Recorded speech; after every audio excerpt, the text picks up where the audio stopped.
Right, it is the 12th of July, 2021. Of course, very chilly weather, but we are ready to bring the heat right here. The politicians have also been just doing that, especially in the Kiamba by-elections that are just around the corner. My name, as always, is Eugene Adlangwe. Welcome on board right here on The Bottom Line KE. You know the drill by now. All you need to do is join the conversation and always remember to add the hashtag The Bottom Line KE. We've been preparing for this conversation. We've been preparing for this face-off. I know they might have met elsewhere in this kind of a setup, but the first time right here on The Bottom Line KE. We are bringing on board none other than Mark Bichachi and Gloria Oroba. Mark, thank you so much for making a return on the program, and thank you for being right here on the show tonight. A promise is a debt. A promise is a debt. Nisipendi madeni. That's wewe sio politician. Nimelipa deni. Umelipa deni. Yes, also, yes. Gloria making a return on the show. Thank you so much, Gloria, for making time. Asante for having me. A promise is a debt as well, right? Yes, Right. absolutely. And we are the politicians who keep our promises. You're the politician who keep your promises. Yes. I don't know how Mark will think about that, but all the same, welcome to the show. Of course, we promised to have a very nice conversation, very, organized, very civilized, but of course, we can agree to disagree, and that is the nature of this particular debate. Let me start off with Gloria. Of course, they always say that ladies first, and I think I was raised well. I don't know about Mark, but let me start with you. The heat, the political temperatures are rising, especially in Kiamba. Let's first of all start from there. We have seen a scenario where people are actually analyzing and saying the by-elections are actually the litmus test on the 2022 political game plan. The losers will signify how the 2022 vote will go, and the same goes to the winners. Let's talk about Kiamba. Where do you see it going? Of course, less than 3 days to go in this particular case. How do you see this turning around? I think there was an awakening from Jubilee. They woke up, but of course, too late. You can tell by the actions or the inactions or the plans of their kind of campaign. We recently saw that a UDA football match was actually stopped because there is panic. There is a panic in the Jubilee side that UDA will take this home. Yeah. The awakening and them waking up to realize that Wanjiku for Wanjiku is a real thing, that Wanjiku, the commoner, Mora and who are actually looking for their way out. They're looking for leaders who are going to empower them. So for me, what I see is it's a little too late for what they're trying to do. Even if we see, of course, they're using state machinery, as usual. You know, it is getting so boring with this kind of politics. The politics of chest thumping, tunawafungia stadium, tutawafungia nini, as opposed to actually coming to sell, their own manifesto, their own candidate. It's more of, if I'm not a football analyst or a football, I don't watch football, but I hear they say, wanacheza defense, wanacheza defense. So why don't, they should have focused on just selling their candidate as opposed to trying to suppress the UDA candidate who has really done a good job in terms of selling what he's going to do for the people. He has really done a good job in terms of just mobilizing people to sort of believe in his candidature. Yeah. So I think there is a panic in Jubilee. And of course, the by-elections that we have, particularly in these months that have passed and to come, yes, they are a litmus test. In fact, any political party that is serious in participating in the 2022 general elections, they should be using the by-election to build up their support base, you know? Yeah. Mark, there is a point here being made that there's a political awakening, a little too late, and of course, this by-election is definitely indeed a litmus test. Your thoughts on that? First, I am so tickled at state machinery because I'm wondering to myself whether it is the state that wrote a receipt on a page of a diary and considered that a legally binding document.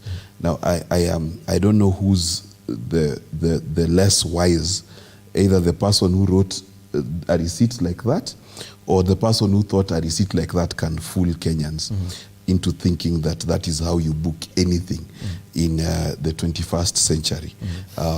It is a shame that we spend a lot of time on fake news and propaganda and invest a lot in trying to embarrass a government we are part of.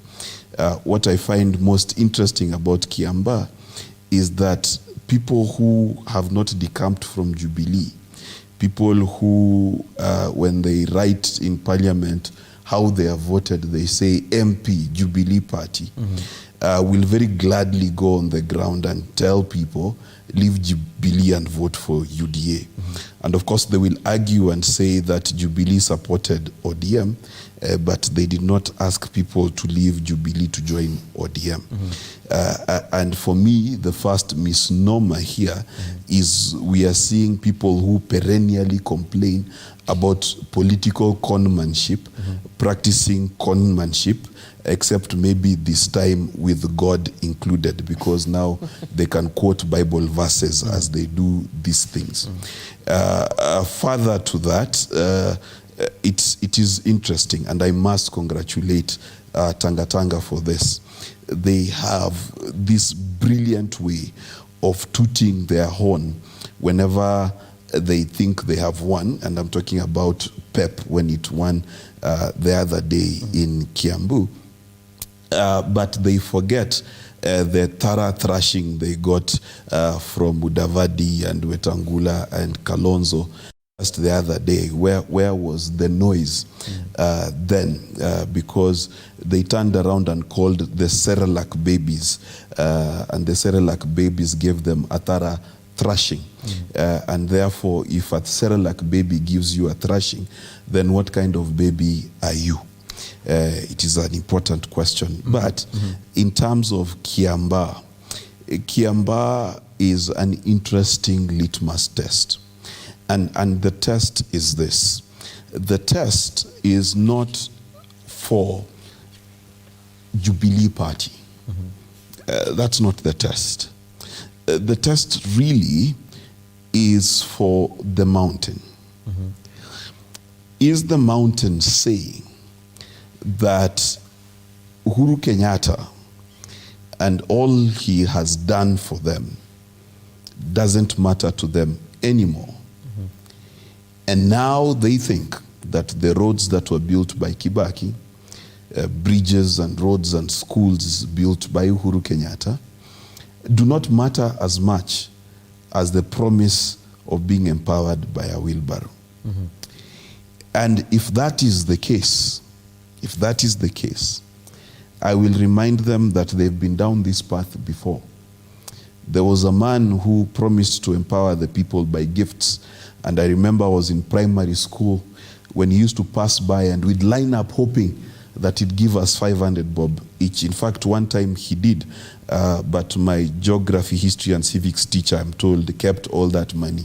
So uko na deni yangu. But we know what empowerment politics means. Right. I know we'll get deeper into the game plan and how this 2022 vote will be won on the basis of what. But I want to give Gloria a chance for a rebuttal. Of course, Mark says that you are peddling fake news, right? Your national TV. You are actually using a card that is really not fair on a government that you are part of. I'm going to ask you a question. Go ahead. Did UDA have a planned football match? Yes or no? Why wouldn't you ask him? Because actually you're facing off. I'm very willing to. They had a planned match, yeah? Yes or no? Because if we are going to say what is the truth and what is a lie, okay. Did UDA have a pre-planned football match that they advertised, that they prepared for? Did that exist or not? Can I answer? Yes. UDA in classic fashion. It's a yes or no question. See, let me finish. It's a yes. It's actually a yes. It's Let's give him a chance. Because I know. This was me. This was me defending myself. So I know how he works. We've been on screen together. But can I say my statement? It is a yes or no question. All right, Did UDA have fair a enough. planned Yes or no? No, it didn't. Yes, we did. No, we didn't. Because we had a planned football match. Because UDA is known for one thing.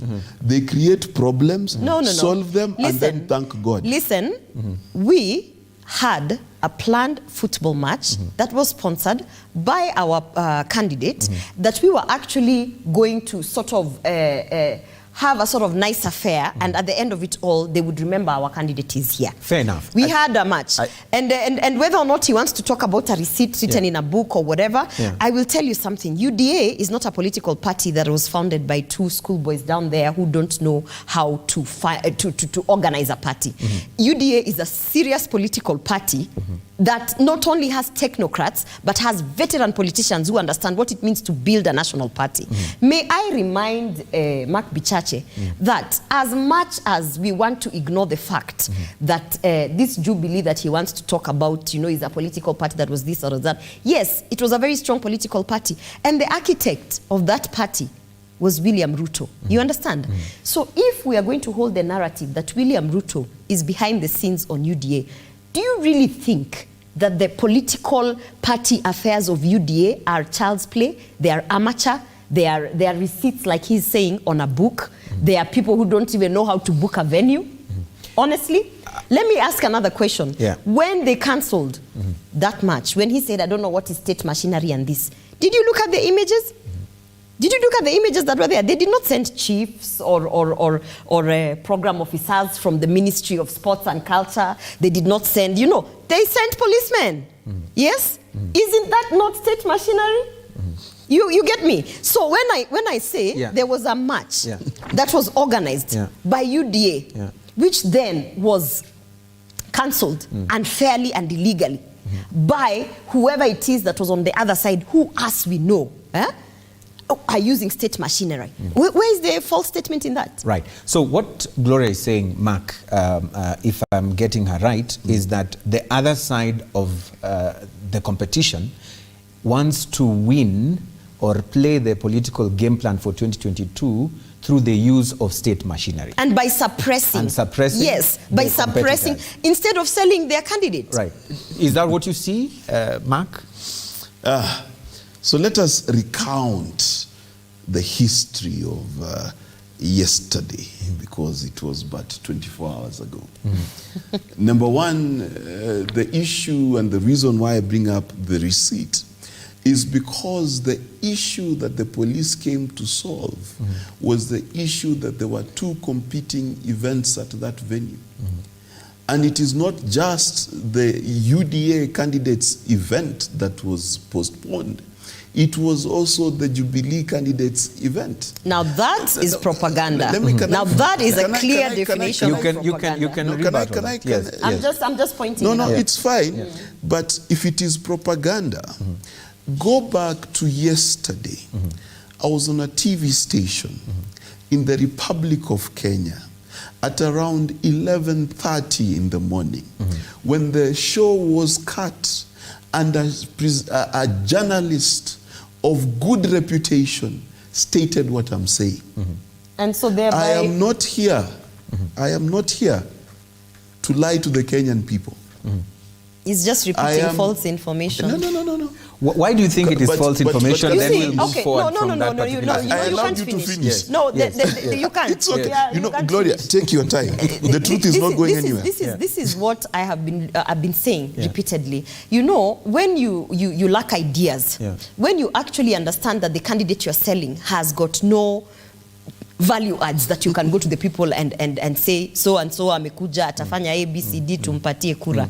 What happens then is it becomes difficult to campaign for this person. That's why even from the very beginning we were seeing that candidate pasting his face on posters of the UDA, because they understood UDA as a political party in Kiamba has gained so much momentum to the extent that he wishes that he could have been in UDA. Right. So their campaign strategy throughout has been on the defense mission. Suppressing our candidates, suppressing our events, instead of actually organizing their own I want to events. bring in a new twist to this But same can I finish what I was saying? Yes, and I want you to add your points on this particular question I'm going to ask Gloria, and then you can be able to come back on it.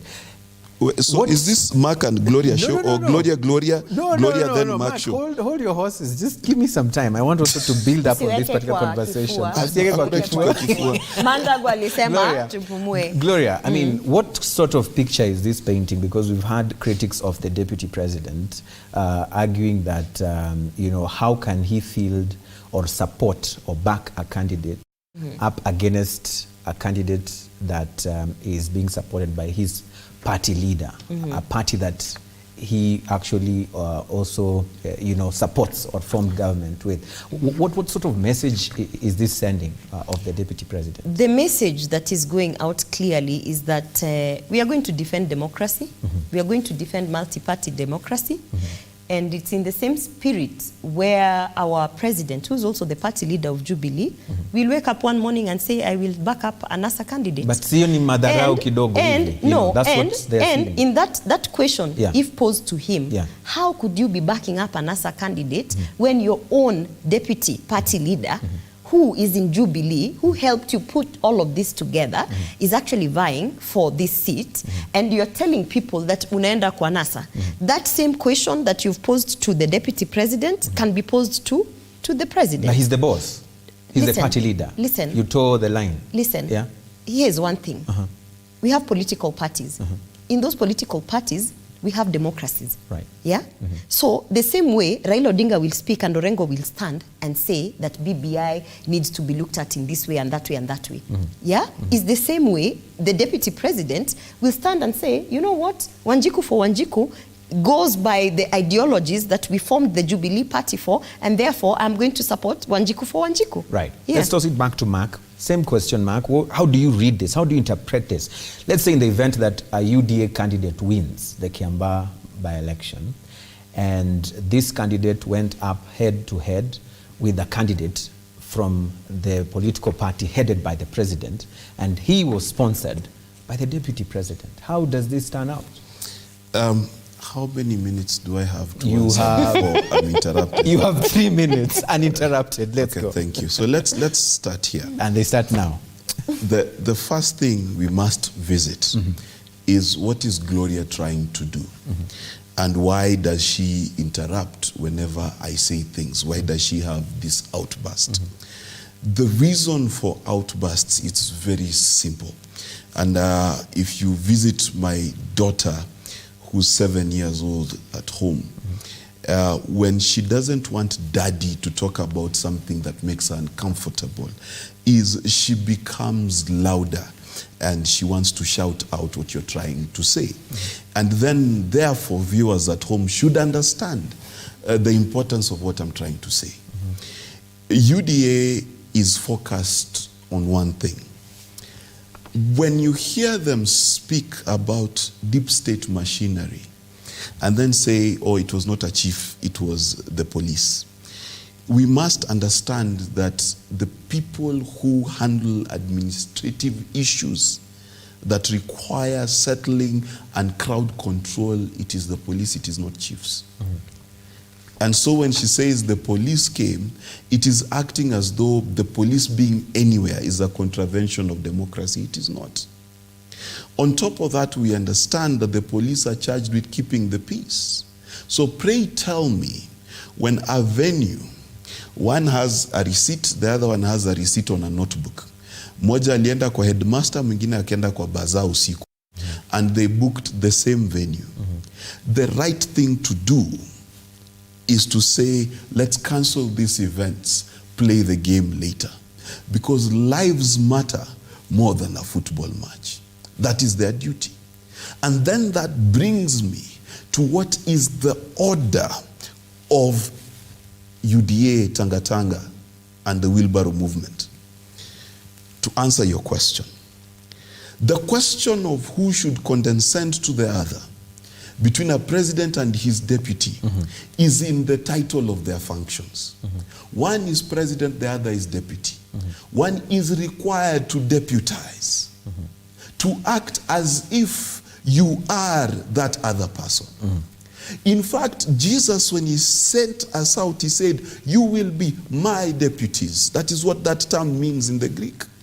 To be someone's deputy is to act the way they would act, to talk the way they would talk, and to preach the way they would preach. Even if you disagree. Even if you disagree. Because the right thing to do would to say, I disagree with your BBI, I disagree with your Big Four, I disagree with your fight against corruption. I am walking and I'm going to stand with Wanjiku. But it is duplicitous. It is indeed fictitious to tell Kenyans that you want to stand on principle when the very principle you're supposed to hold dear, you betray every day. Today, there is no politician who's a bigger pain in the neck to Uhuru Kenyatta than William Ruto. Uhuru Kenyatta gave us an inkling of who William Ruto is.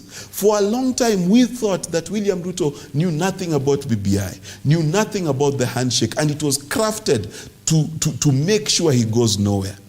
The president called him on stage and said, if I am lying, let him confirm.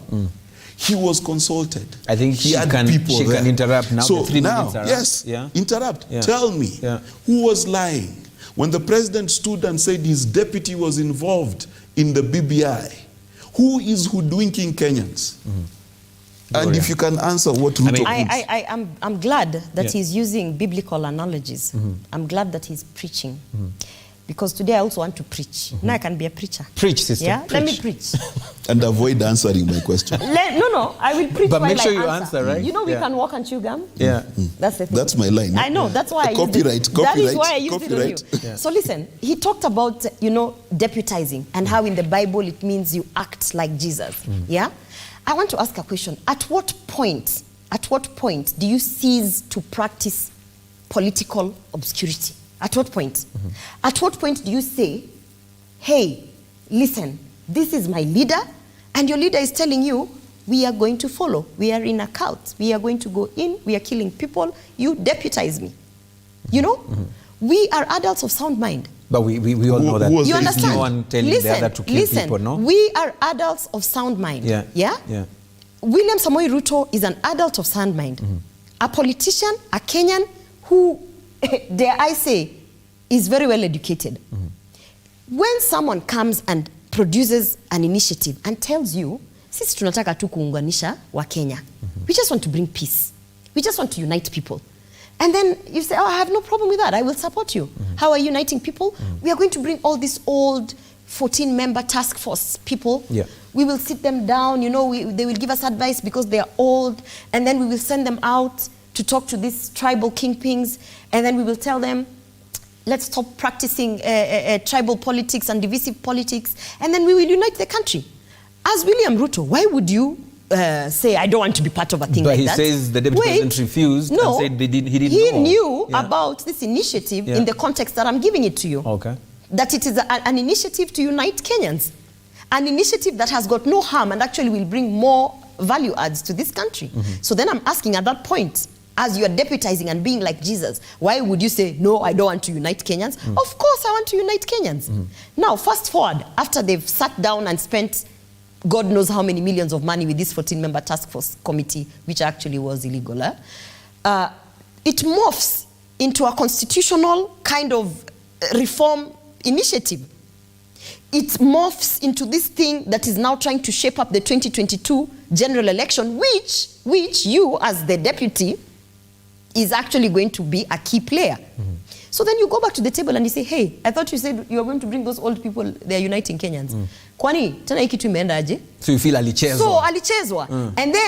And this is my thing. At what point, that is the question I asked you, do you cease to practice, at what point does this political obscurity of yours, this deputizing your leader and being just like him, at what point then do you go back to be a Kenyan citizen who's law-abiding, who wants to support our constitution as is, who wants to respect the rights of others, who wants to actually respect the rights of the Kenyans who voted you in?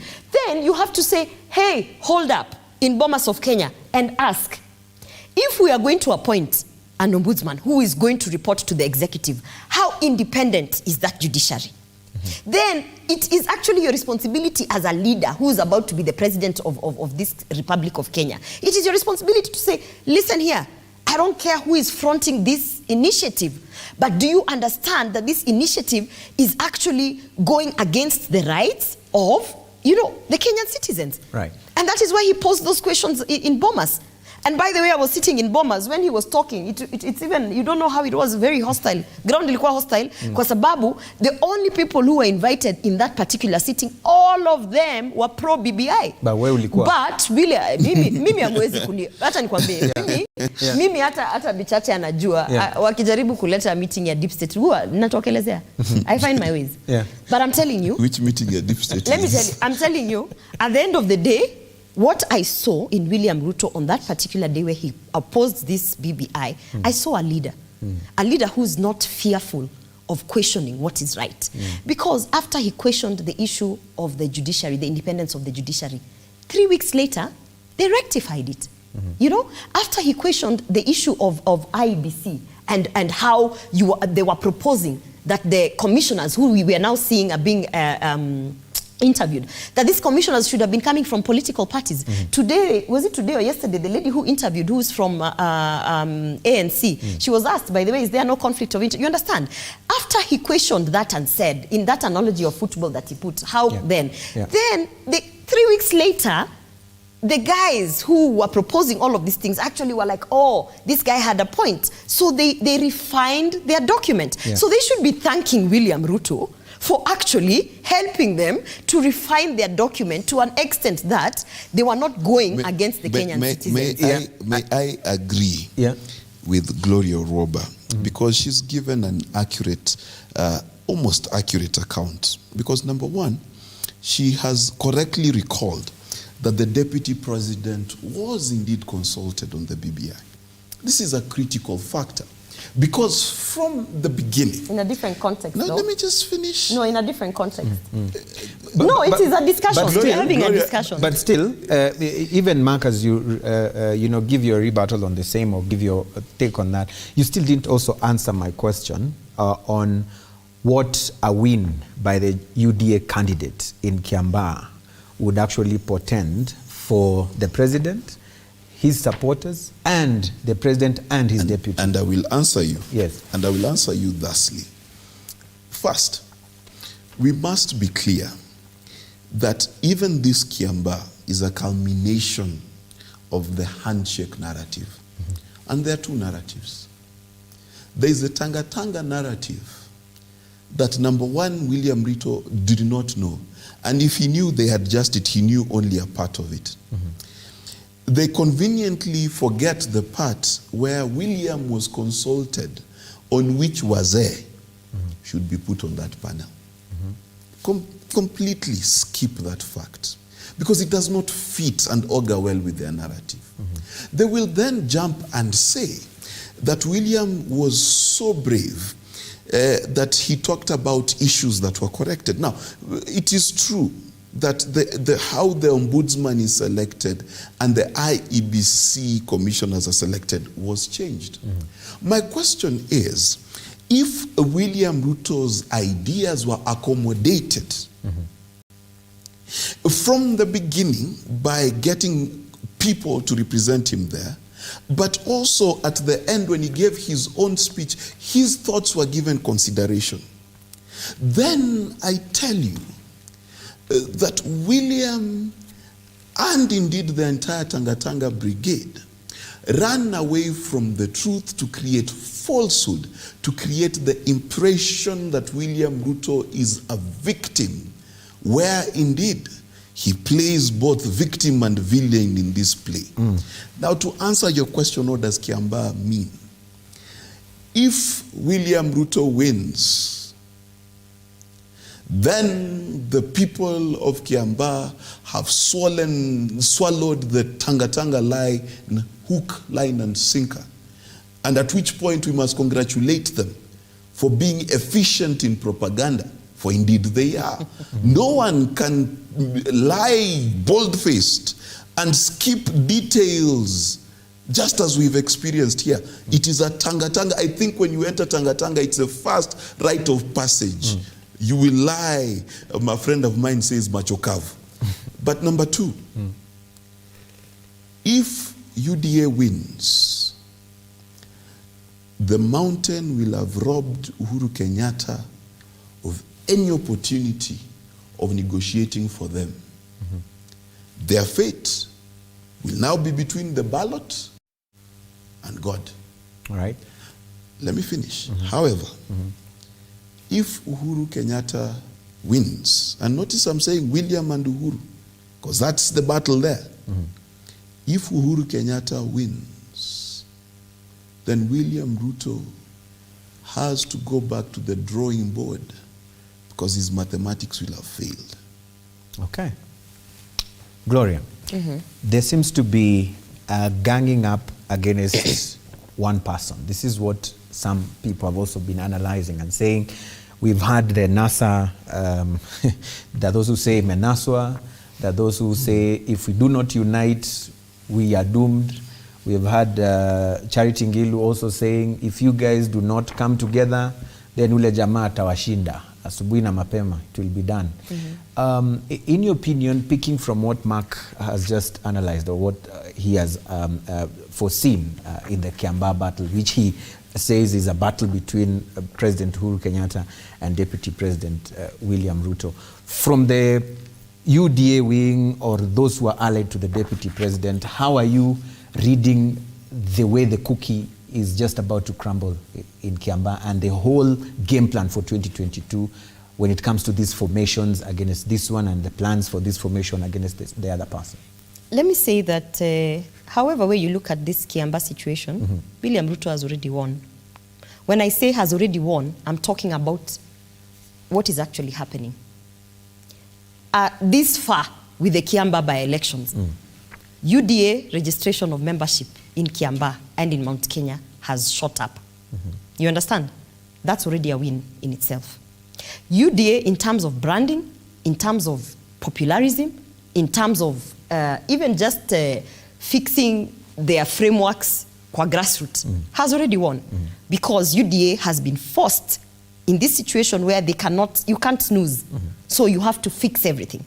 So they've already won on that front. Now, if you go to the end game, I actually don't think this is a battle between William Ruto and Uhuru Kenyatta. You know why? Uhuru Kenyatta is not running for anything come 2022. But he says the negotiating power. Listen, Uhuru Kenyatta is only interested in the succession politics of 2022 because of his family business interest, because of political relevance in the future. You know, he's young, he might get bored and want to be a broker, a power dealer here and there. And worst case scenario, because he might feel that he owes Mount Kenya some sort of, you know, ntawachiana nani sasa, you know, who do I take you to? But in terms of as a candidate or what, Uhuru Kenyatta is not in the picture. Even if he wanted, he cannot vie for a presidency come 2022. You understand? So this is not a battle between William Ruto and Uhuru Kenyatta. And this is where people are going wrong. This is actually a battle between everyone else in the arena and William Ruto. Just as you put it. They have to gang up against this one man. They have to panic and go around and form one Kenya alliance, and NASA has to be revived, and then they have to call the president to tell the president, please tafadhali kuja mtusaidie kuunganisha hii NASA kwa sababu, you know, things are getting thick. One Kenya alliance also has to figure out, does Gideon want to be here? It's a panic on this other side. Everybody is panicking. Because they were underestimating this person. They were putting their heads in the sand. And when they lifted their heads up like this, kijana ako State House.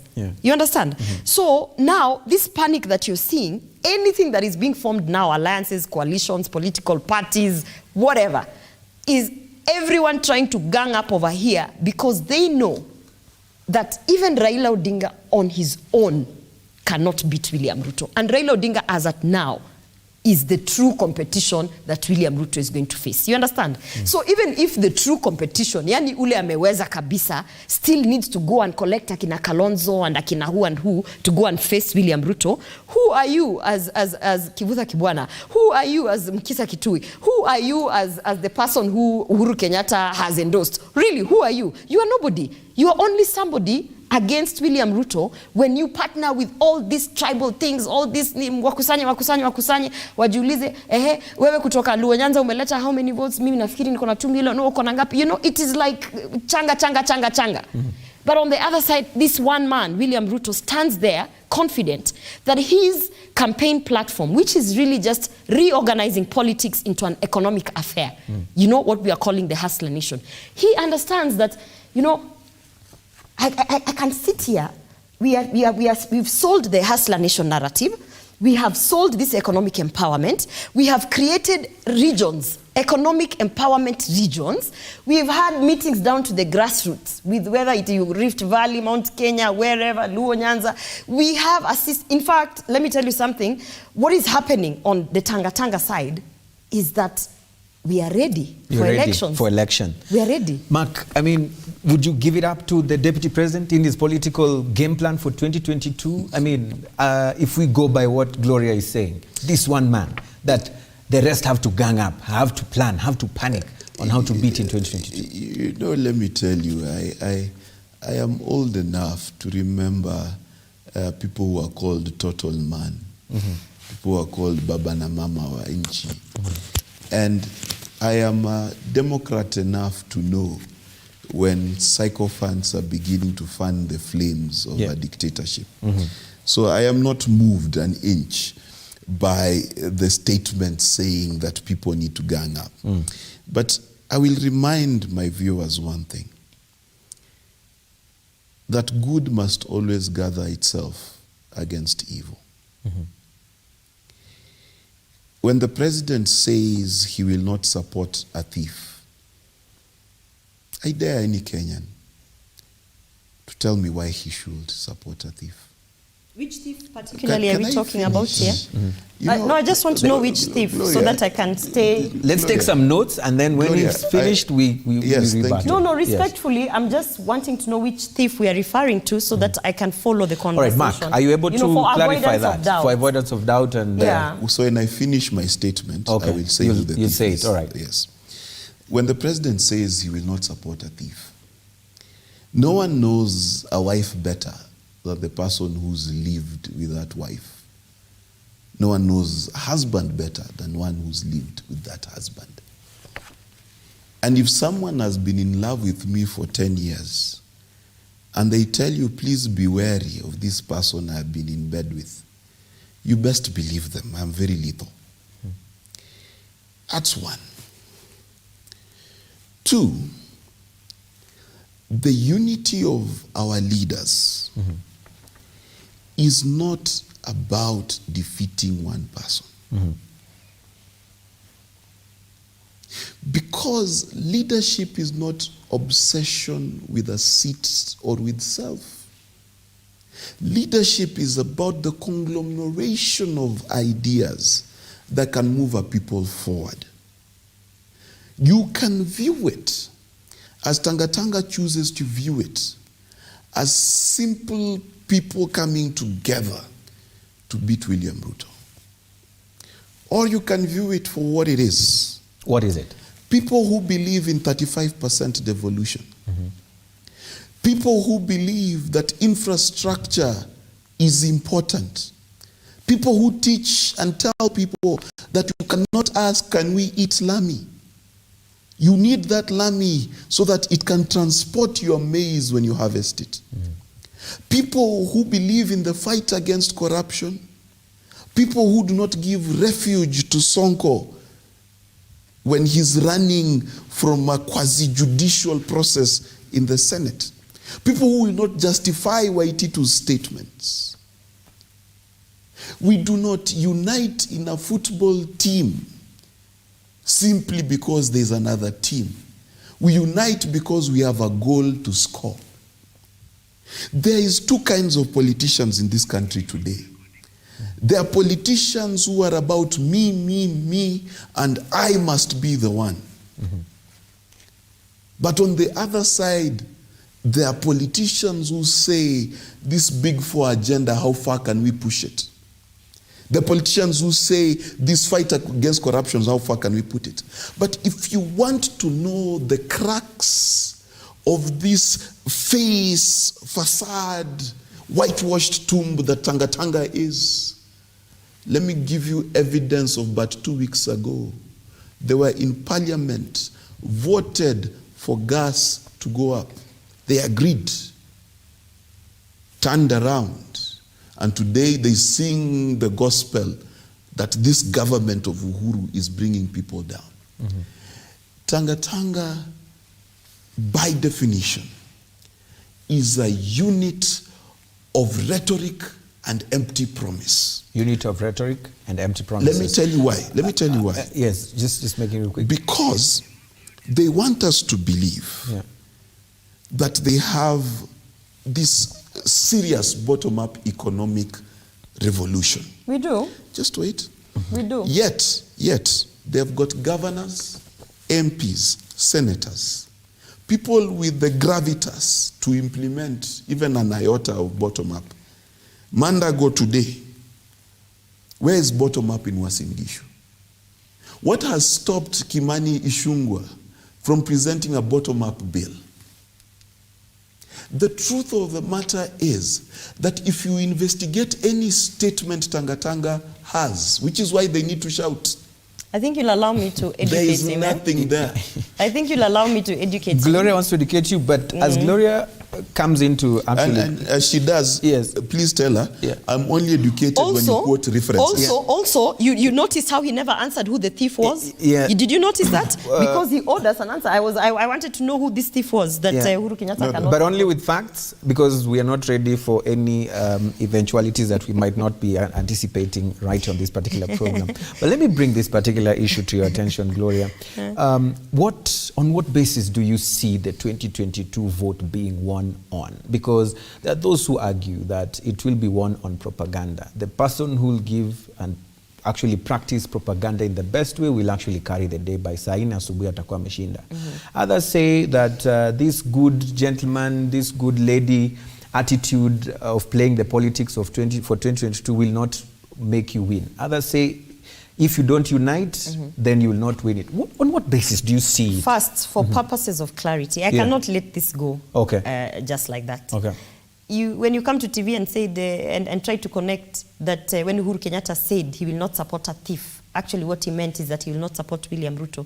I'm yet to hear one person saying that thief that Uhuru Kenyatta was referring to was William Ruto. And until somebody tells me, no, Uhuru Kenyatta alisema hawezi kusupport ule mwizi anaitwa William Ruto, I will tell you there are so many thieves. There's so many thieves in here. Some even were relatives that were mentioned in the Kemsa scandal. Some even are relatives of deep state that were mentioned in the managed equipment scandal. So maybe he was saying he will not support those thieves, those ones. You understand? He was saying he will not support those ones. So there are many thieves. There are many thieves that himself, Uhuru Kenyatta, said we are losing 2 billion in reference to the thuggery that is going on.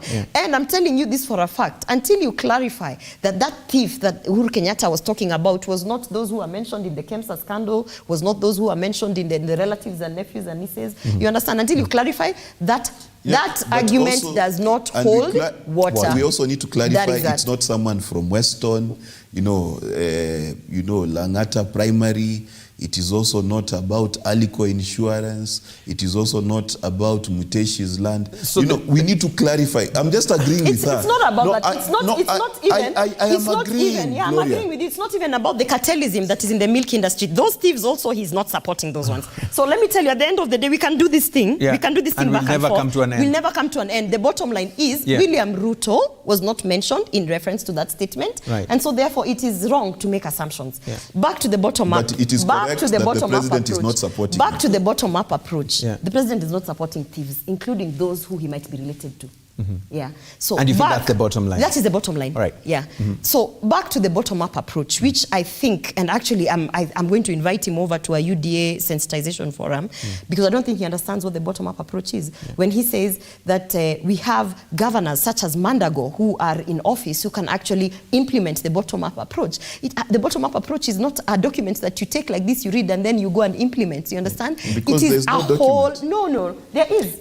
Mark, I think I'll mute your microphone. No, I can take it. I can take it. I can. You don't need protection. I don't need protection. I don't need protection. I can be hostile as well. Right. Back to my question. My question was, on what basis do you see the 2022 vote being won on? The 2022 general election, yes, already as we speak now, is being approached by the voter as an election that is going to actually change their lives. And I don't want to sound like those prosperity preachers. I'm just saying that Wanjiku for Wanjiku did not come from anywhere. You understand? I am just saying that when we say we are going to talk about Mama Mbogas, that we are going to talk about who and who, what is happening is there is a shift in mentality, that our politics is no longer organized on tribal lines, on kingpins, on dynasties, such as Ogingas and Kenyattas. You're sure it's no longer organized on Mutu? Even if it is organized around that, what the voter has understood is, I am not interested in whether Kalonzo Musyoka akishikana na Ngilu, waende washikane na Raila, watashinda. What does that mean for me?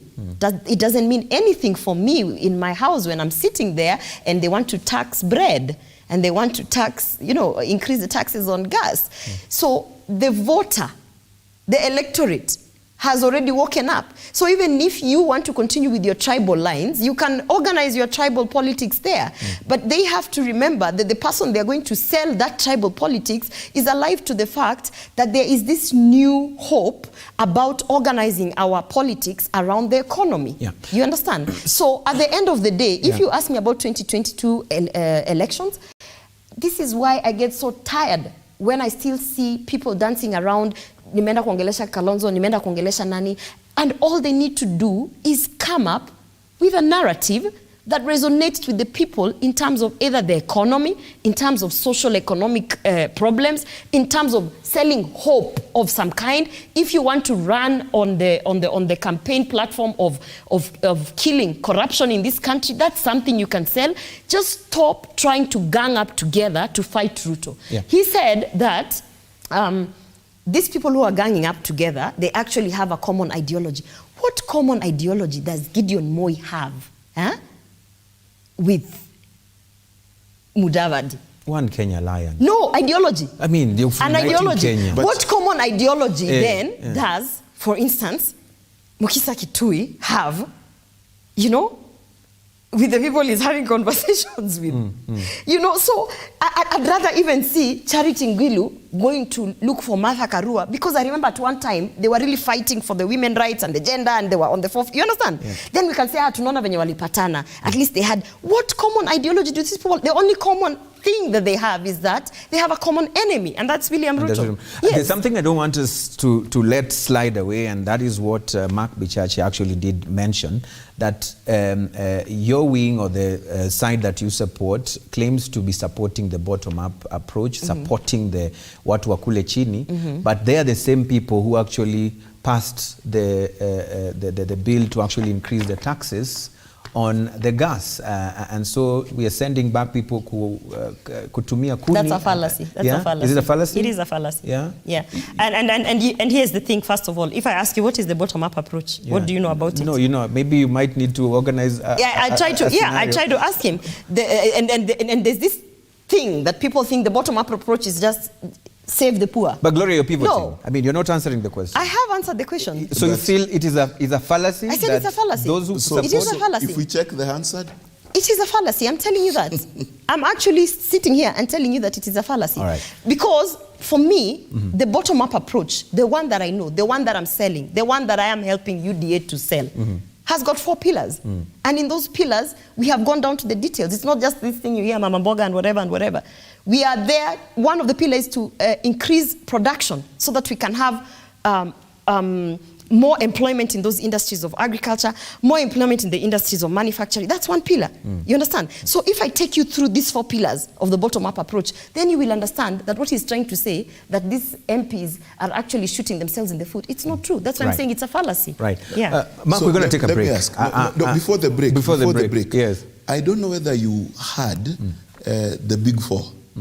That was not the Big Four agenda. No, it's okay. It was not the Big Four agenda. No, it's I mean, we did borrow because also we were part of the Big Four. Did you know that William Ruto actually is the architect of the Big Four? So yes, we did borrow. No, we did borrow. When we got frustrated and we could not implement it, right. we borrowed it. I want us to take a short break. Yes. But as we go for the break, Mark, my question was that from where you sit and to those who actually have been, criticizing Deputy President William Ruto and probably gauging all those who are planning for 2022, they are failing to give credit where it's due, in the sense that she speaks of already a plan with pillars and all that, while the other side is still grappling with who will actually even They don't be have the a flag bearer. candidate. They don't even have a candidate. They have not even started selling what they will give Kenyans if they were to win. Of course, I know Musalia Mudavadi has been now pushing on the issue of the economy, Which reducing is the taxes, hustler nation narrative.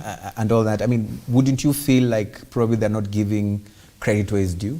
Our constitution envisioned that the campaign period in this country should start within a reasonable time. Asking me to give William Ruto credit for starting to campaign early is like congratulating a boy who went for lunch during 10 o'clock tea break. That is not my style, because I think it's ridiculous that a person of the stature of a deputy president has spent 3.5 years campaigning, saying he will do things, and then we've just discovered that the things he said he would do are the same things in the Big Four, which again they criticize. But the point is this. There's been a lot of bad manners that we are expected to clap for. I am not in the business of engaging in ridiculousness, because the fact is this, that if you want to know what has united a lot of our leaders, and why personally I am proud of what the president has done, is he has shown one of the most critical things that any leader can show: the ability to reach across the aisle and agree on issues you want to do for the country. The ability to go to Ukambani with an erstwhile enemy and discuss bridges, discuss roads, discuss dams. Let me tell you. What do you mean the ability? He's the president. He can navigate this country. Listen, what ability is this we are let me tell you. highlighting? The first term of Uhuru Kenyatta, I call it accept and move on. It was a time where there was constant tension between what was CORD then and the sitting government. Today, we have a country where it is possible, and could not happen before the handshake, where William Ruto went to Kisumu and he received a resounding welcome. That was a proud moment for me, because that is the country I want to live in. However, there are politicians who celebrate when Gideon goes to Nandi and is chased away. Now, this is where we need to change things.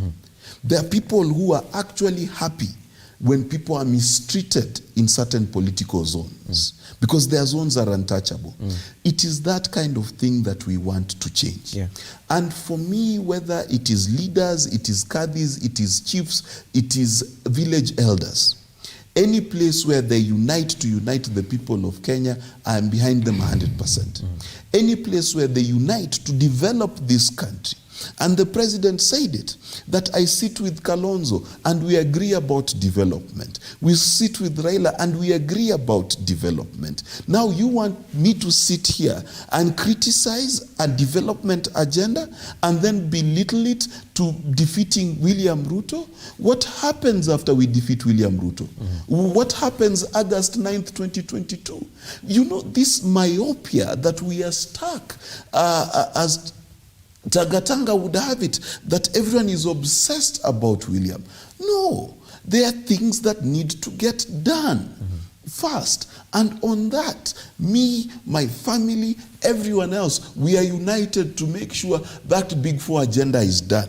So that by the time you're coming to promise us another Big Four, we've gone somewhere. Instead of sitting in Karen and always shaking hands with Akina Gloria, not doing the work and saying, I will do it after you vote for me again. We welcome Mark Bichache to Karen, and we can shake his hand as well. Gloria, Naona ni kama anasikia it is hard, it is difficult. Mark, are you accepting the invitation to the Hustlers Mansion? We welcome him to the Hustler Mansion. Contrary to popular belief, yes, I have no problem with personalities. I have problems with ideologies that are empty. Yeah. And that is what I've focused my conversation on. Yeah. Except that he boiled it down to sitting in Karen and not doing any work. By the way, the Big Four agenda was really one of the things that William Ruto focused on, to the extent that when we were pushing for low-income housing, it was for creation of jobs for the youth. And I keep on saying this, if you look at the strides that Uhuru Kenyatta and William Ruto made on the Big Four agenda prior to the handshake, they were actually going somewhere. So between December and March. Right, I wanted to take a break. And before we take that break, let me read some of the tweets that have been coming through. You can actually be part of this conversation. We've not locked you out. This is live, actually.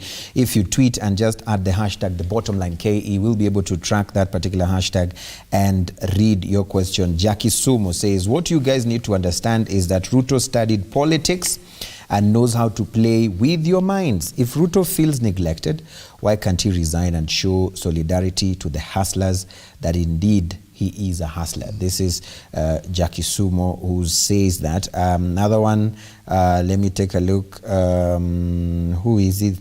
Aoko says, no, Baba can never do that to us. This, I think, is in line with a fresh war of words between DP Ruto and Baba erupted last week over the war on corruption. Dr. Ruto accused Raila of running a corruption cartel within the Jubilee government following the handshake with President Uhuru Kenyatta. Do you agree with Ruto? And that is what that answer was all about. The colloidal structure says UDA are known to be a party that creates a problem. Solve them and thank God.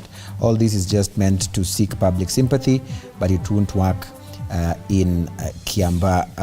Gloria, before we take that break, is there something you want to say about these particular tweets? I wanted to answer one of the tweets that you read, that why can't William Ruto just resign and then go and join the hustlers? Yes. And this is where now you start understanding how do you pick a good leader, you know? We are not quitting.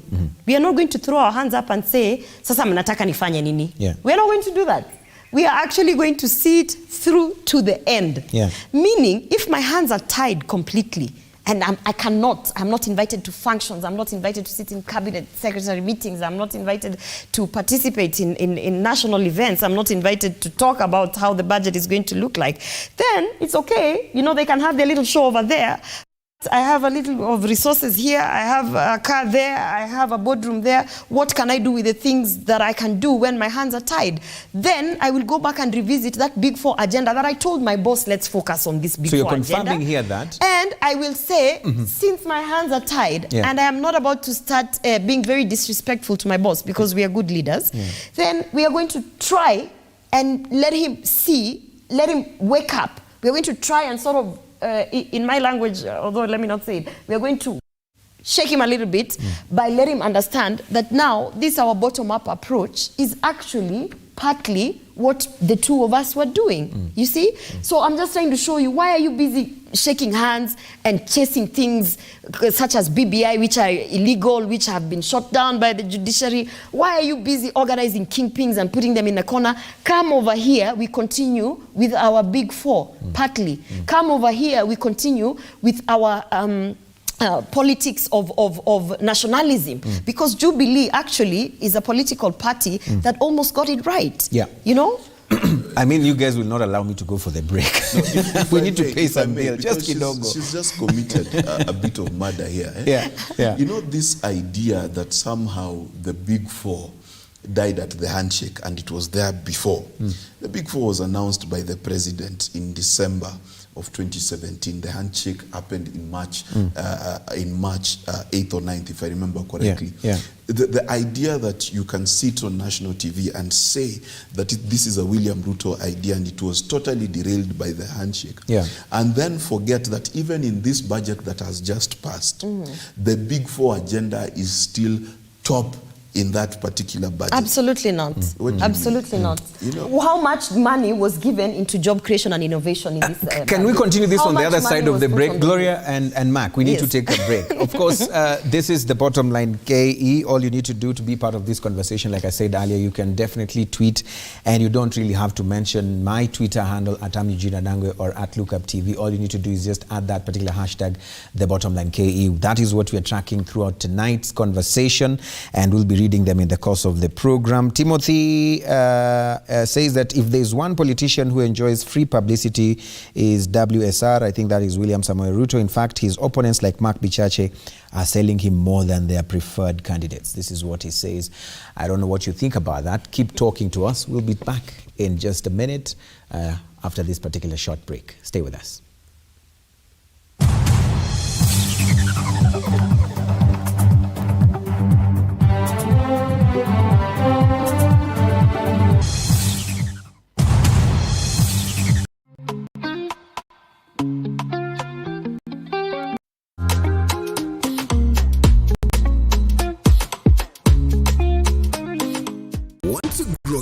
Business, broadcast your sermon, share birthday wishes, make funeral announcements, produce adverts and documentaries, then book and advertise with us today by calling us on +254 700 893 542 700 893 542 or email us on sales@look-up.tv.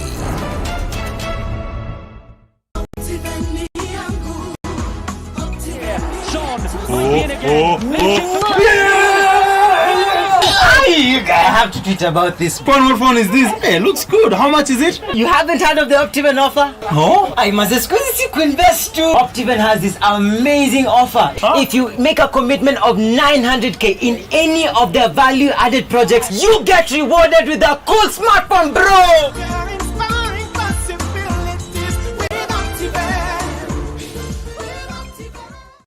Revival Sanctuary of Glory presents the 17th Burning Fire Conference from the 18th to the 25th of July at the Revival Sanctuary of Glory, Ruto, from 8 a.m. to 8 p.m. The theme will be Recovery All, hosted by Bishop Dr. Ken and Mercy Ken, alongside guest speakers Apostle Patrick Mureithi, Bishop Julius Tinkoe, Reverend Dan Mwirigi, Pastor Baraka, and guest singer Naomi Karanja and Sarah K. For more information, call us on 0722 392 375. Welcome to the Natural Juicing Center. We are a unique organization that seeks to provide the community with an alternative healthcare option. We specialize in the use of a natural holistic system that focuses on building health through cleansing and nourishing of the body. We utilize a variety of natural health promoting methods in our services, which include juicing therapy, hydrotherapy, colon cleansing, massage therapy, and a comprehensive cleansing service, among others. Our juices are freshly made and tailored to each and every client's individual needs after evaluation by our team through our free consultation service. You can now book for any service or order for food supplements on our website www.naturaljuicingcenter.co.ke. You can also visit our center in Kahawa Sukari, house number 1334, Kahawa Sukari Avenue. Natural Juicing Center. Your health is your wealth.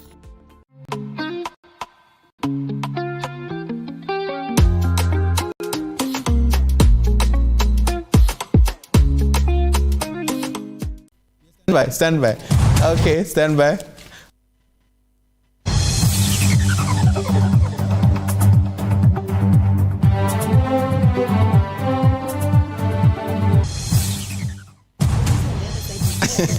Right. Asante. Sawa, Gloria. Thank you. Welcome back. Thank you so much for still being with us right here on The Bottom Line KE. We appreciate your feedback. We appreciate your contribution. And of course, all you need to do is keep tweeting. The hashtag is The Bottom Line KE. Let me just sample some of your tweets that have been coming through. I have BJ Ariko who says, yes, of course, you know, politicians like William Ruto can do everything possible, including Bible quotes, just as to be the president. But Kenyans of this century have learned a lot and detected his barbaric delusions and said no to him.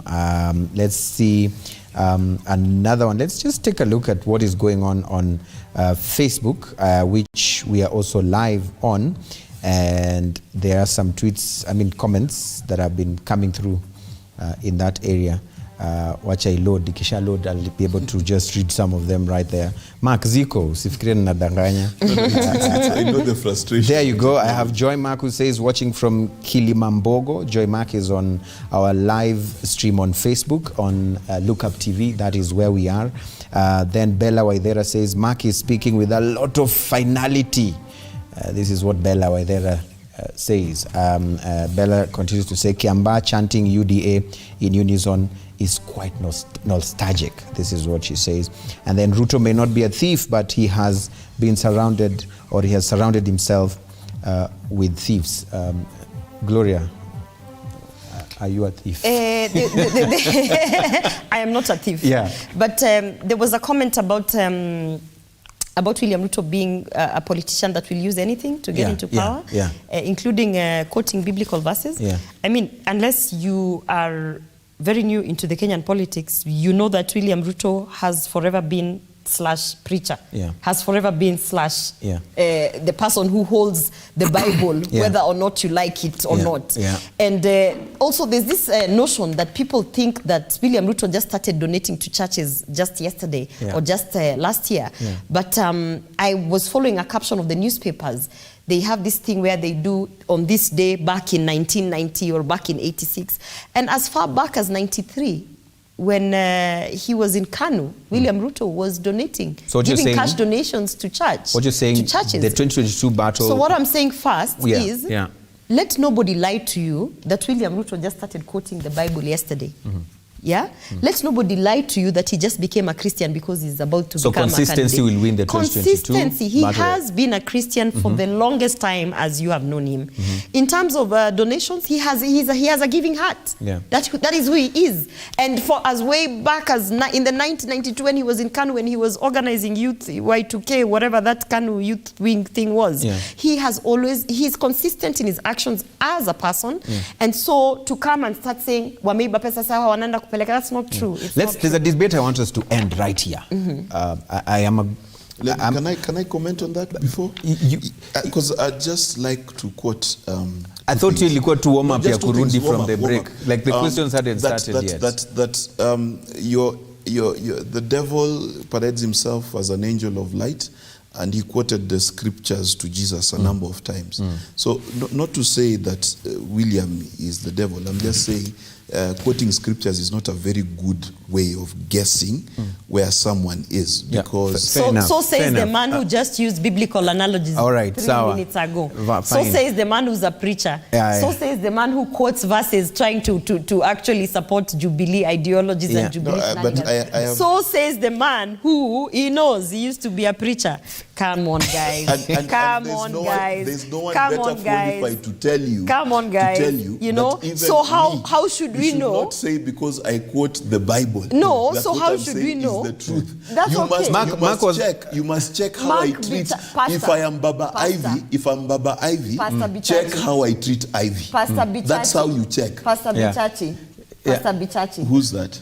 I'm saying Pastor Bichachi, you know you're a pastor. Who's Pastor Bichachi? At the end of the day, you cannot be telling us, don't listen to the guy who quotes Bibles, when just 3 minutes ago, he was quoting the Bible again. There's a point I wanted to make here. Yes.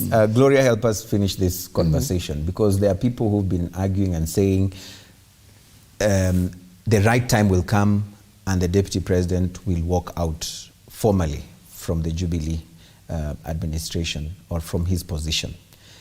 Because people have been saying, if he's not agreeing, if he's fielding and sponsoring a candidate against his boss, then why is he still part of the administration. And some analysts have argued that that is his game plan for 2022. When the right time comes, on the opportune time, where it will be political capital and mileage for him, he will walk out. Will he or will he not? You know, I want to first of all state categorically that I don't hold brief. Yeah, but you said earlier on that he doesn't give up. And also, for avoidance of doubt, when we have conversations between myself and the deputy president, when we do, it is on matters youth and empowerment. But, however, I will try to give you something to take home. There is no right time to quit. There's no right time to quit. If you're a quitter, you're a quitter. Whether you quit in the morning, in the evening, lunchtime, you're a quitter. So but if you're a person who's resilient enough, who's going to push no matter what till the end, then you understand that already that whole thing you're trying to state, it does not exist in any game plan of a person who's not a quitter. And I actually do not believe deep down, as I know William Ruto as the deputy president, he is not a quitter. So in case he was to say enough is enough, he's I'm not formally a quitter. joining Well, I'm UDA, just telling you, he's not a quitter. You'll be able to swallow these words. He's not going to quit. He's not going to quit. Quitting is not an option. Let's now talk about the other players, because William Ruto is not the only player in 2022. Is that so? No, honestly, I thought he's the only one running for office. No. But can I answer the same question? You will have the privilege of doing that, but let me ask this question so that we don't actually still stay on the same person. Let's take a look at the other players and their relevance and the game plan and all that. We have heard of the fact that there have been meetings going on to revive NASA.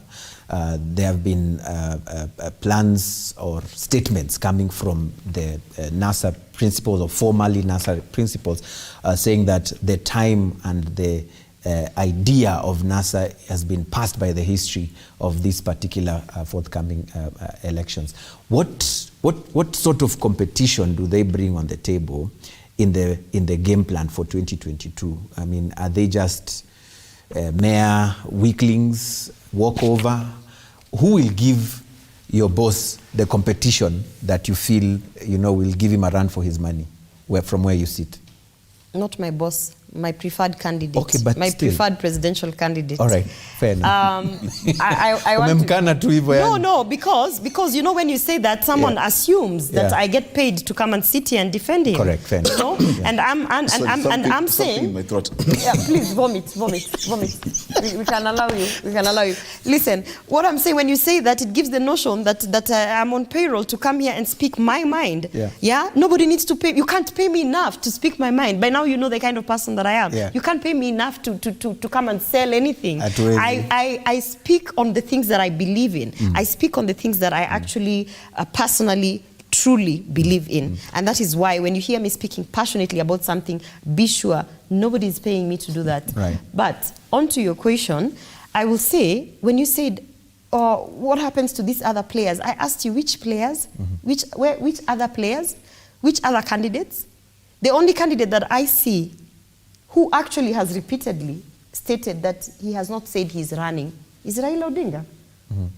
Other than Raila Odinga, nobody is befitting enough to take on William Ruto in the 2022 general elections as we speak. Befitting enough to take on William Ruto. Jimmy Wanjigi. Befitting enough. We can do this. Befitting enough. And for avoidance of doubt, what is befitting? Yani, kutosha, unaweza. In my language, you say, ntoi saini, are you not enough? None is enough. That is why they are gathering together, so that they can form a force that is befitting enough to face William Ruto. If this force is created today, do you see it as a big stumbling block in the race for your preferred candidate, William Ruto? To begin with, everybody has a mathematical chance to become the president of this country, including you. A mathematical chance. Meaning, if you look at probabilities, if you put 15, 30 candidates, what is their mathematical chance? Even Miguna will have a mathematical chance.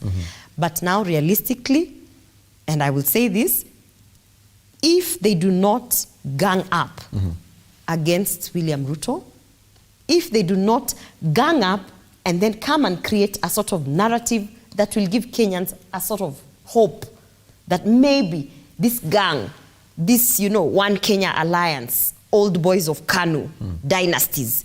Maybe now when you wanasema corruption, we'll see. It's not only just ganging up. They have to form an ideology. They have to sell something to Kenyans.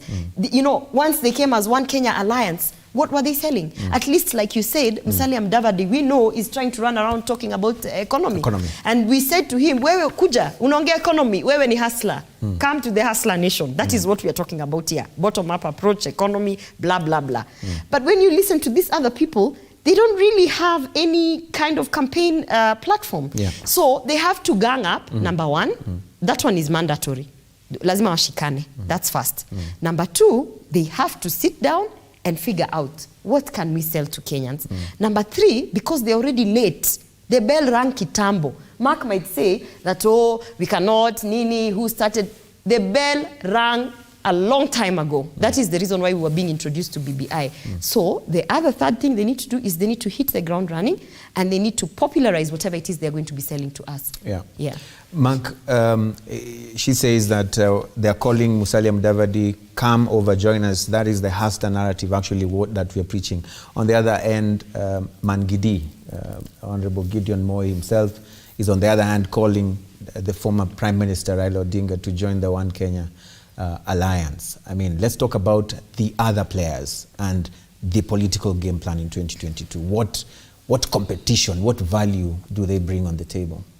It is, again, another sad moment, and I'll say it's in various sad moments here, when we justify the lack of principle as bravery.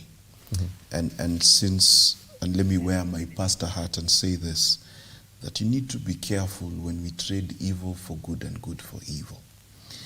Martha Karua showed us many years ago, when she didn't agree with Kibaki, that the right thing for a woman or man of virtue to do is to step aside if you don't believe in the agenda of the ruling candidate. We cannot then justify and say he will not quit, because the not quitting is not an example of virtue. It is rather an example of the selfishness, that the trappings of this office are so sweet. And she said, the boardroom, the cars, the entourage is so sweet that I will not give it up for you, Wanjiku. That's the message there. And let me now analyze the other non-candidates, because none of them has stood effectively to say they're running. Actually, Alfred has. Who? Alfred Mutua. Alfred who? Alfred Mutua has actually come out, and they did a launch, and he even said something fresh. Mark, can you be nice? Asking Alfred who? Yeah, because Mark, I'm not be going nice. To, listen. Be nice. Listen, Yes, I am being nice. I am being nice because I was told to discuss serious candidates. Okay. Yes. So let's be clear that there are a number of essential ingredients that you need. The first ingredient that you need is a tribal communal base. Now, I know the hustlers will try and say they don't have one, but the truth of the matter is William Ruto has the Kalenjin Rift on lock to a man. Okay? Raila Odinga has his traditional block. Mudavadi fought tooth and nail to make sure that UDA didn't make inroads in the by-election there. Gideon, is struggling to hold on to Baringo. Then you've got the other question, the question of resources. When it comes to resources, there are only 3 candidates next year who have resources. Raila Odinga, William Ruto, and Gideon Moi, if he's running. Then we've got to deal with the other factor, who has got the charisma and the appeal to mobilize the entire country. Those are only 2. It's a Rolls-Royce race, Raila or Ruto. So on that, we agree fully with Gloria. The question, though, is who will they form coalitions with? Because William Ruto is in a conundrum. If he selects a Kikuyu, he risks isolating the rest of the country. If he chooses a Luya, can he still maintain the central Kenya vote? That's the mathematics really that is here. Raila Odinga, will he be able to keep NASA? All right? Or will he lose it? And if he does, will a coalition between him and Gideon work? Yeah. So the question here is not who the two horses are. The question really is who is their running mate, and therefore how will that affect the voting bloc, as it were. And the ultimate game plan now. And the ultimate game plan. Now, the ultimate game plan is this, and listen to me carefully. You can mark the time and date. 10-19. Yes. The truth of the matter is this, that next year, hardly but 5 months away, William Ruto and Raila Odinga, if he indeed decides to run, the biggest headache will be the question of who is the running mate and from which tribe. That is going to be the question. Because the truth of the matter is William Ruto, who pretends not to be a tribal kingpin, showed us when the counties were voting for the BBI where his true stronghold is. But the argument is he's not the one who was voting. No, listen. Uhuru Kenyatta went to Central to mobilize votes.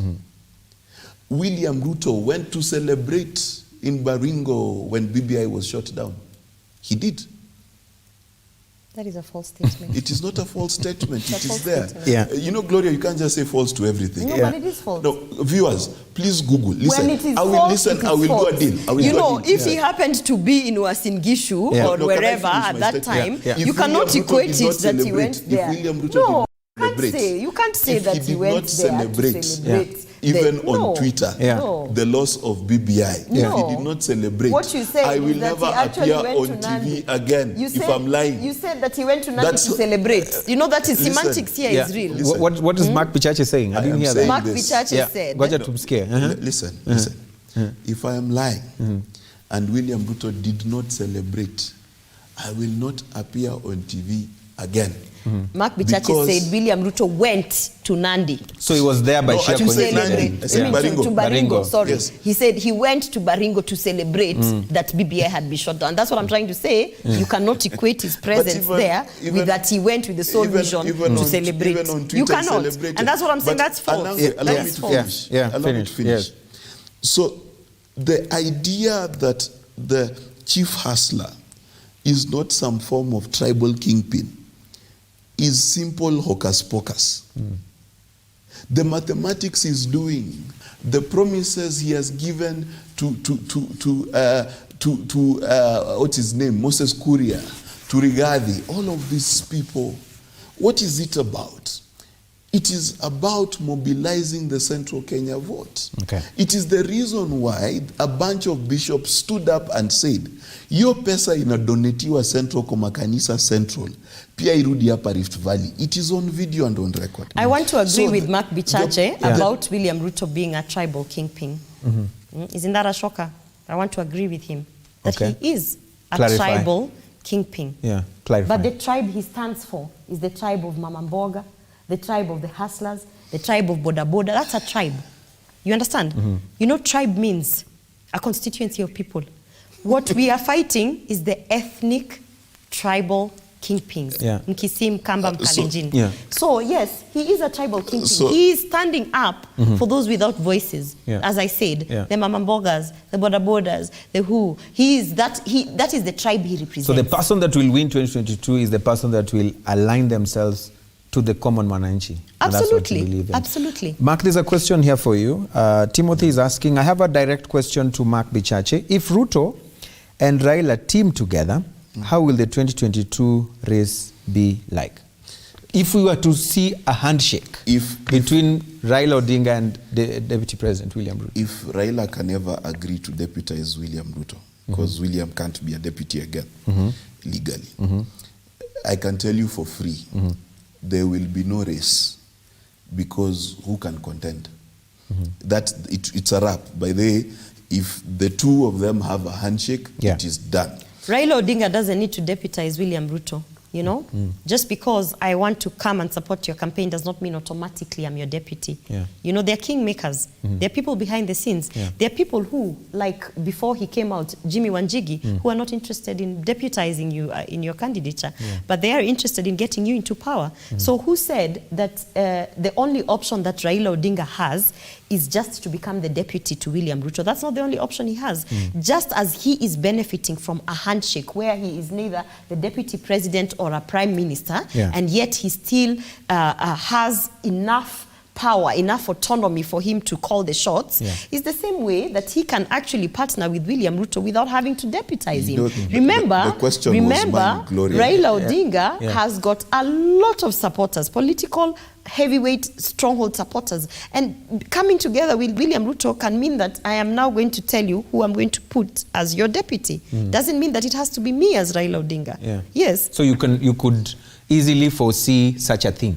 Because even the handshake now did not make Raila Odinga a deputy president, a prime minister, or a cabinet secretary. Yet he runs around this country with all the power that you can imagine a deputy president or a prime minister has. That is what the handshake brought. That is also another option of partnering with William Ruto without having to say that, you know, I'm too big, which of course possibly he is, to deputize William Ruto, and too senior and too old, if you ask me, to deputize anybody. So he can join that team without necessarily having been the deputy. We've seen in history where, you know, political arch rivals came together for a common cause. We saw during the Rainbow Alliance, where the opposition ganged up and, you know, took power during that particular time. We have seen in recent history where there's been war of words, abuse here, abuse there, you know, insults hurled by each of these parties. Gloria, do you foresee a scenario where, you know, there could be a situation where the two or these people can be able to work together? Absolutely. You see it happening? I know for a fact, and I know deep down in my heart, as delusional as I might sound now, the same way that I knew deep down in my heart somebody, whether judiciary or, you know, would stop BBI, you know, on the tracks. I have that feeling, and I know deep down that Raila Odinga will come to his senses. Remember, he's very smart. He's not a politician that plays to lose. He got tired of being in opposition, and he knows that power can be found in different ways. And he's not about, at his age, going to get into a situation where, again, he's in opposition, organizing Kamata Friday, or what was that? Every Tuesday we go to the streets. So for him, the realization that William Ruto is going to State House, for him means that he must realign himself. And he's smart enough to understand that to an extent that, and I've said this and people think I'm delusional, that he will say, William Ruto Tosha. You feel that will happen? I know that will happen. All right. Yeah. Mark, is she being delusional? Well, one of the things that I've realized about my good friend is that she's loyal to William Ruto to her faults, and her faults on this show have been many. Now, let me say this, that in Kenyan politics, you never say never. Okay. One of the things that I would not like to discount is the possibility of William Ruto saying Kalonzo Tosha, right? That is also a possibility. But that is laughable. That's said. That's laughable, though. That said, the truth that comes to bear is that the fate of this country really, realistically lies in the hands of three people. The first is the person of Uhuru Kenyatta and how he plays out not only Kiamba, but the next 1 year. Very critical.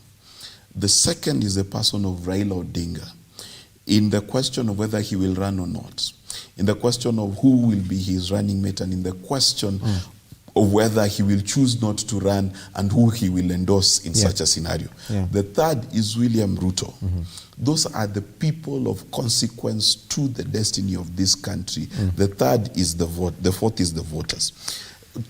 I was about to ask, where do you put the voters in this? The voters are sovereign fourth. They have power. to choose between the three. The people. Now, to be absolutely and succinctly honest to the people of the Republic of Kenya, there is a pivot here The pivot is, will we return to the politics of tokenism? Yeah. To the politics that Sonko has shown us, because Sonko is the one who reignited this handout politics? Or we are going to go back to the politics of infrastructure, fighting against corruption, and the grand plan for Kenya? Are we going back to the politics where we say we are going back to Kibakinomics, forgetting that Uhuru was his Minister of Finance? Or are we going to actually talk about real things on the ground that matter to Kenyans without hoodwinking them? That, my friend, is the real candidate. The candidate is here. Every Kenyan has to figure out who is being genuine about this country and who has a history of fraud. That is the key question. Now, whether you choose your fraudster is Raila or your fraudster is Ruto, that's up to you. But I'm telling you, the evidence is replete throughout the history of our country about what these gentlemen are. Yeah. Don't listen to the propaganda they have now. Ask yourself, who has Raila Odinga been since 1980? Who has William Ruto been since 1991? That person is not going to change when they become president. They'll become that person and more. And the question is, do you want that person? Right. Gloria, you have the last word. But I'm going to put a disclaimer. I've not taken any Tanga juice, Mark. You just have the last word. I want to agree with Bichache. Yeah. Yes, I mean, sovereign power belongs to the people. In the end, it is the voters who are going to vote for or against whichever candidate who is going to present themselves. I'm glad that he has gone on a preaching, you know, of telling us, reminding us, and I just want to ask Kenyans one thing. We have gone through a history of being governed by families, you know? We have gone through a history of us who have the sovereignty, all the power, of being told you don't belong. We have actually, throughout the years, while we voted, were thinking maybe if we vote for this guy, atatukumbuka hapa chini. You understand? For a very long time, there were no conversations about Wanjiku, Mora, and whoever. There were no conversations about boda riders. There were no conversations about Mama Mboga. Now we have those conversations. But the people, Gloria, I know, I gave you the last word, but the people who did not have those conversations about Wanjiku have been in power. And they are still in power. Can I ask and they you a want to question? be Can in I ask power you a question? 2022. What has changed? Which family does William Samoei Ruto come from? Yeah, but if No, it is a question. The conversation is not about families. Because if I... It's about the leaders who have been in power. Yes, the leaders who have been in power. Yes, done what you feel they should have done. Let us anchor this conversation. Yeah. Let us anchor this conversation on that exact point. Yeah. About the leaders who have been in power. Yeah. And failed to have the conversation on Wanjiku, but feel this is the time to have the conversation on Wanjiku. No, they don't even feel that this is the time to have that conversation. The conversation on Wanjiku has been brought by William Samoei Ruto. And what I'm trying to tell you here is, my thought is, as a voter, with my one vote, because I have one vote, my thought is, look at the patterns of exclusion of Wanjiku, exclusion of us, the commoners, the voters down here. By who? Look at the patterns of those previous leaders, And you is, understand? is William Ruto of those a previous previous leader or a current leader? When I'm talking previous leaders, we are going to a general election where we're going to elect a president. Of those previous leaders, those presidents. Okay. Yes? Oh, you're talking about presidents. Not their deputies. Now, Not you their tell deputies. me, you tell me, no, yes, not their deputies, because the deputies do not have all the full autonomy to deal with things. So I don't want to go into that. Go ahead, Gloria. I want to say, this is the only time that we have had, or we are resonating with a political narrative that is actually directed to the commoners, to the people. And then ask yourself, who has brought that conversation? You know? So if you want to say that lakini Uhuru Kenyatta ametutengenezea mabarabara na amefanya nini, can I pose this question while you were speaking and thinking that maybe it is just propaganda? Uhuru Kenyatta was born in State House. If you ask me, he has never been inside a matatu to go anywhere. If you start telling him fare imepanda, he does not know what that is. He has never gone to a kiosk to buy milk. They own a But this is the company. same narrative that we're being told of dynasties, when you privileged exactly. people. So now Instead we are of saying, looking at track records, we are instead saying, of but this is the looking track at, record. I'm looking at a track record. Yeah. I'm looking at a track But you're record. looking at a privilege. I'm looking at a track record of this country being governed and being taken over by families. But he didn't by choose to be born in that family. That's okay, but that does not take away the fact that he is in that family. And what I'm saying is, and it's unfortunate because he didn't choose to be in that family. But for us, so I think the conversation should be for different. us, It should be Wanjiku, about Mora, the privileges. For us, Wanjiku, Mora, and anybody else, Gloria Oroba, who nobody knows that family. I'm not an Oginga. I'm not a Mudavadi. I'm not a Kenyatta. I'm not any one of these families that have been governing this country. But I can sit here and I think, okay, maybe this is the hope that I need for us nobodies. So that the conversation now has been directed to us. You know what I think? And that's why I'm saying in my closing remarks, when you think about all these people who are coming, the Gideon Moyes and who's, they're coming to sell these things that they're selling to you. Ask yourself, who has focused their conversation and their promises and their manifestos, whether or not you want to say they're fake or they're false or whatever, but who has actually brought the conversation back to Wanjiku, to Mora, to Musyoka, to who, to you, the commoner. And that's Mark, you William already Ruto. had your word. I think That's William Ruto. She has committed a lot of sacrilege. No, I just want to correct one thing. Because we less cannot, than 60 seconds. Less than 30 seconds. We cannot propagate the ideology of us versus them. Hustler versus dynasty. And I want to quote William Ruto that this conversation of hustler versus dynasty must stop, because if we don't, I shudder to think what shall happen to June Ruto, who today has a high-flying government job, courtesy of being a Ruto. The conversation is not about this path. That is not what I said. I am saying that we are I'm about to end this show now. We are for once talking about I'm about the to end this show now and because whether or not you don't fall into the hustlers, you might feel that it is us versus them. But let's what it agree is on one about, thing. it's actually that we are now talking about the hustlers. Let's agree on one thing. Yes. That it is not wrong for you to have been born in a family that Absolutely people not. consider as Absolutely privileged, for you to seek any Absolutely office not. in this country. Absolutely I think not. that is the bottom line.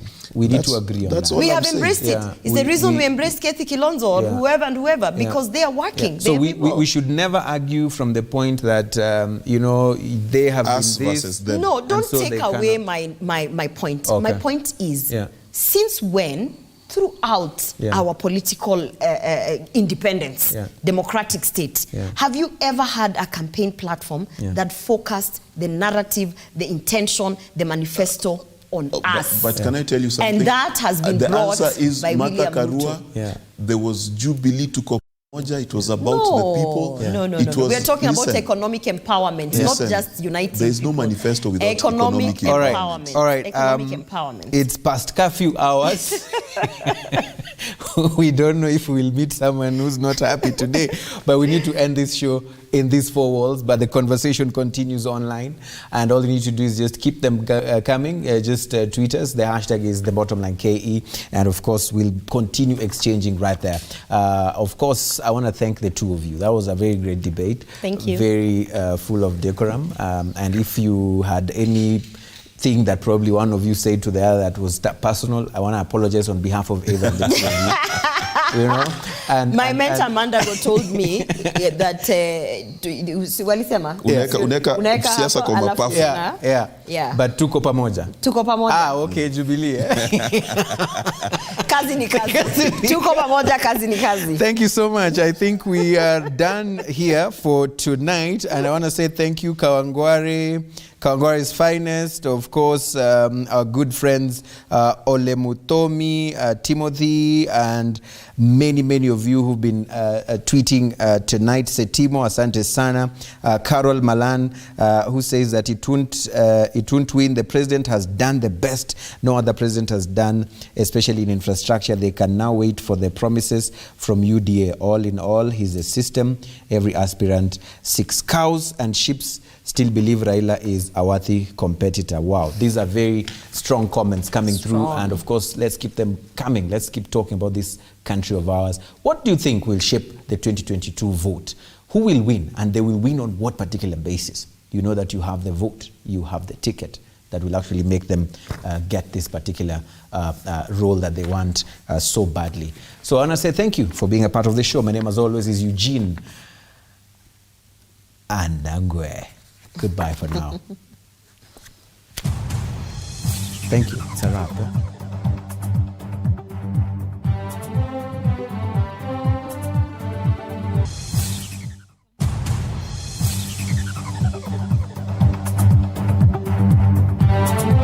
Huh?